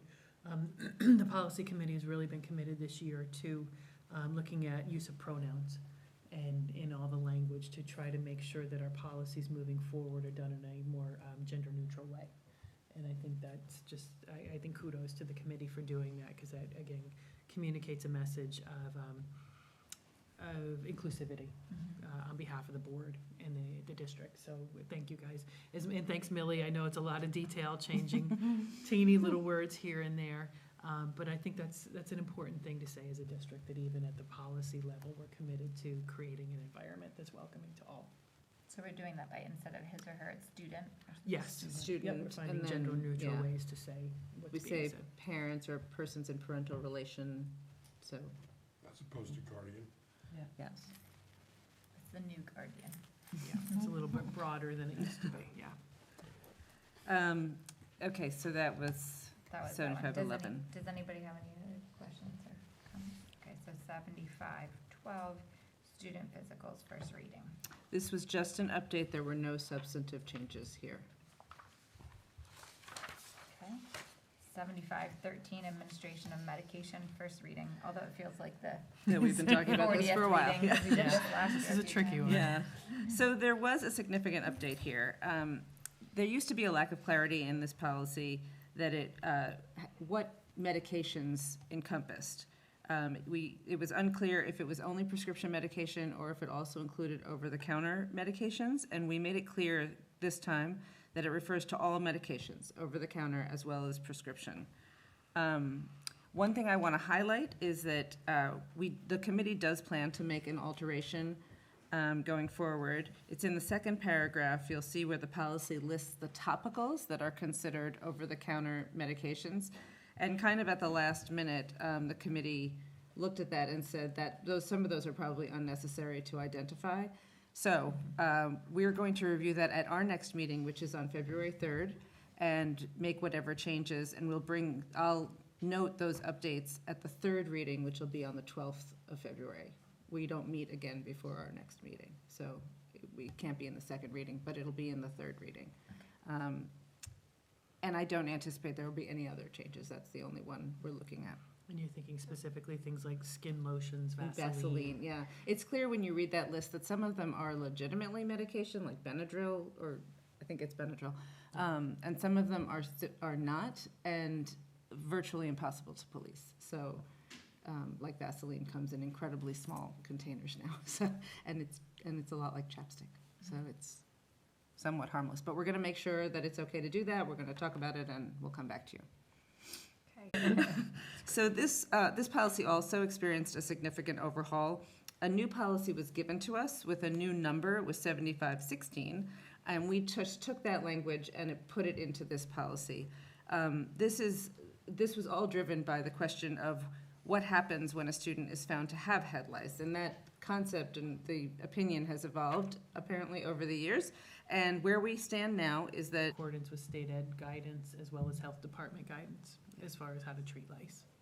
I think that's important too, because it's a lot of misconceptions or, like you said, it's evolved over time, so people may not be as aware of the current guidance and best practice around this. So does that mean, I mean, the policy doesn't quite say it, but does that mean that the school nurse will advise parents on what that treatment method is? excuse me, yes, they all have those instructions, and that will go home to the Okay. parents. It looks like the difference is that they're not sending them home as soon as they're discovered to have head Right, lice. Right. They will can't- stay out the rest of the day. Yeah, they can't be excluded. Love those calls. Anybody want to scratch before we move on? There was a lice check at Colonial this week, so the letters went out to the parents. Okay, I got itchy when I And like I got the said, letter. I actually was at the Siwanoy PTA last school year, and they had a great speaker in Yeah, on lice. I and was there she too. really dispelled a lot of the myth around it. And I think that was, I know the parents appreciated it. I think Mhm. they were surprised, but very thankful for that information. Okay, thank you, Arlene. Sure. Section 6, financial reports and motions. I'll take 6.1 on its own. Motion to approve calendar 2020 to 2021 school year. So I just had a question on that, though. Which We're one? approving the calendar, but we're gonna reapprove it later. Is Yeah, that what you you're mean? approving the draft calendar. Okay, at it's this just not point, called draft in this. in the resolution. Okay, it's on the document, but maybe we did not, Not in the title. Not in the title, it's on the, attachment is the draft, yeah, okay. right, so okay. does that? I can change it right now. That's just a clerical. So Motion 6. to approve draft calendar. Sorry. So moved. No, that makes sense. Yeah. Do I have a Right, second? And if you refresh, you'll see the update. Well, this calendar is like important. Okay, any other questions or comments? The name of the game is getting And seat yes, time we in between know a late start and Halloween and Super Bowl, we know. You're a Halloween's on popular, Saturday, so Oh, that's right, so we don't need a PLC after. And I should say, and I know we get a lot of jokes and ribbing about that, a lot of parents really do appreciate it, but we really do value that time. It is used incredibly for so much professional development work, so we like to joke on the one hand, but it is very valuable. you are a popular superintendent, though, and it's like, so the The next morning PLC after is Super Bowl. after the Super Bowl. yes, perfectly timed. I gotta make up for some of those snow day calls. Yeah, but I was just asking if there were any other questions or comments. No? All in favor? Aye. Aye. Any opposed? Any abstentions? Okay, we've Thank approved the Draft. calendar. It's not permanent, folks. Okay, so now I'd like to take 6.2 through 6.5 as a consent. Do I have a motion? So moved. Second. Any questions or comments? These all reference what Jim referred to in his report. All in favor? Aye. Any opposed? Any abstentions? Okay, 6.6, motion to accept donation. Do I have a motion? So moved. Second. Okay, so these are the generous donations from the PEF. One is for the monetary donation of $1,365 for grant 2004 for the Pelham Memorial High School's AP Biology class trip to the Regeneron DNA Learning Center, and that gratitude be bestowed upon the Pelham Education Foundation. The next one is for $10,500 for grant 2008 for an all-school assembly at Pelham Memorial High School featuring Chris Herron, a former NBA basketball player, speaking on substance use prevention, youth mental health, and establishing a culture of wellness in our school. And that gratitude also be bestowed upon its donor, the Pelham Education Foundation. Can I add a comment there? Mm-hmm. That's actually done in partnership with Pelham Together. They have mentioned this speaker Yes, quite a bit. And yeah. actually, they brought in the film The First Day this past fall and showed it. It was incredibly powerful. They've actually purchased it, so we now have access to the film whenever we want it. And this is to bring the speaker, the subject of that movie in. So it's a really exciting opportunity. That's And fantastic. I I believe heard they're it was great. showing the movie to the seniors before the end Yes. of this year, because they obviously won't be here. for Right, next year. to have this opportunity next year. That's great. No, I heard wonderful things about the film after they showed it. That was at the Picture House, right? Yeah. Okay. Yep. And finally, donation of $4,917 for grant 2009, also to Pelham Memorial High School Chamber of Chorus performs Mozart Requiem at Carnegie Hall, and that gratitude be bestowed upon its donor, also the Pelham Education Foundation. So again, 3 super generous donations, a great start to this calendar year with our donations from PEF, so thank you. Any questions or comments? All in favor? Aye. Any opposed? Any abstentions? Okay, section 7, superintendent's personnel recommendations. I'm gonna consent 7.1 through 7.3. Do I have a motion? So moved. Second. Any questions or comments? I think there's certainly one worthy of note.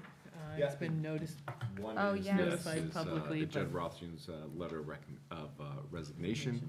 And, you know, we'll thank him at a later point, probably more specifically, but served the district for 5 years. And he's moving on to a whole different career. And we're very excited for him, and I think he's very happy in this decision.